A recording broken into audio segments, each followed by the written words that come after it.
Daily Broadside, day 358. I was perusing the relative gestation periods of different mammals this morning, and I just started thinking, man, I wonder what would happen if humans had the gestation periods of animals. The blue whale, you would think, would be the biggest, but no, it's the elephant. Elephants carry their young, their babies, for like close to 2 years, if not 2 years. Could you imagine the bitching, moaning, and complaining we would hear from women? Oh, it's so hot. Nobody wants to have a baby and be pregnant in the middle of July. This is miserable. Come out of me, you spawn of sex. That's bad enough. Imagine having to endure 2 summers of that nonsense. And then you got like mice. Mice have babies in like 3 weeks. You know? Imagine like you're with your girl, everything's cool. You're like, hey babe, you want to go to Vegas next weekend? My water's breaking. And you're like, whoa. You know, I mean, that's a tale of 2 cities right there for you. Man, you don't even have time to think about anything. Mice don't have the option of morning after pills.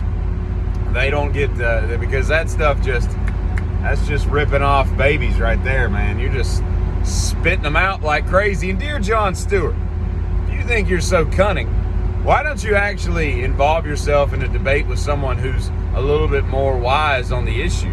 If you want to talk about Second Amendment, get Coleon Noir on your show and see how you fare against that.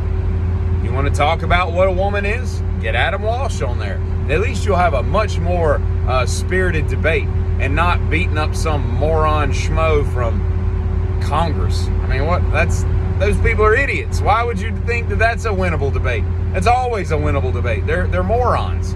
Golly.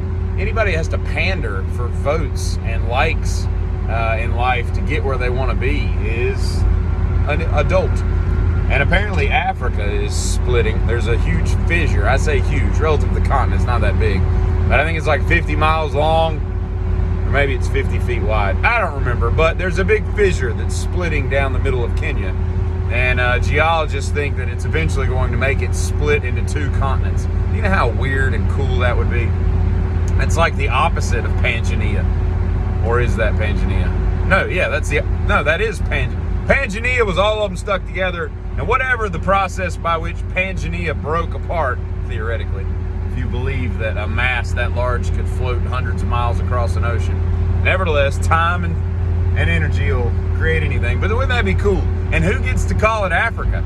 Is it going to be Africa and Africa 2? Like, what is it? The bigger one, you know, the left side is going to be Africa because all it's going to be left is like Ethiopia, Kenya, and Madagascar, you know. But that'll be fun to watch. So we got that going on. If we could just get that started in California, that'd be great, you know. And it'd be kind of cool in America. We could just pick sides, be like, hey, all the left live in Africa and all the right go live in Africa too. We'd be cool. We could even have 2 different sets of rules.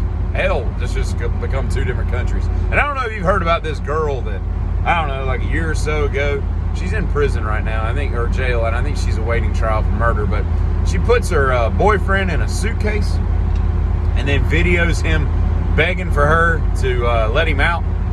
And he's, you know, apparently there was some abuse and whatnot, and I'm sure the defense will be interesting, but then she passes out drunk and he dies in a suitcase because he suffocates or whatnot. A couple things. Number one, anytime a girl wants to play suitcase with me, she goes first, okay? That's the first rule. That's the first rule of opposite sex suitcase games, okay? The second rule is there ain't no suitcase gonna keep me out. I guess in. I'm gonna bust right through that zipper. You know, I mean, just kick the thing open, right? Quit wasting all your energy and oxygen crying for her to let you out of the damn suitcase that somehow you were dumb enough to let her zip you into, and just bust through the zipper. You know how many times I've had a coat where I've zipped it and I've just gotten off the zipper? They're not that difficult. They're not made out of, you know, iron and steel, okay? So just get out of the suitcase. And furthermore, just stop playing suitcase games. That's just a weird fetish right there. Giddy up.